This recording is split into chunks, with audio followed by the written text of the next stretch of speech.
Hi guys, magluto tayo ngayon ng pangat na gurami with sampalok.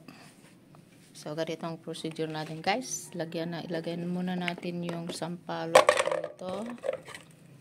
And then ayan. Kailangan ito ay nag-juicy. Ito yung isda na mixed gurami and tilapiyang maliliit with ayungin mix. Ayan guys, ganyan ang gawin natin. Ayan. And then lagay natin yung sili. And then lagay natin yung mga ingredients. Ayan. And then lagyan natin ng betsin. Mahilig ako sa betsin guys. Ayan. Lagyan natin ng salt. Salt lang pang lagay natin. Ayan. And konting water.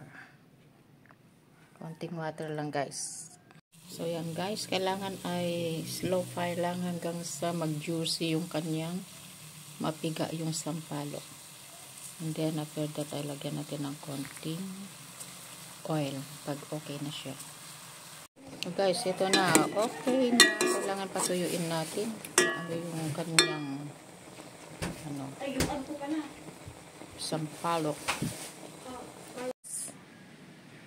Dahil ng aking sinampalukang ayungin and mixed fish pala. Kain na.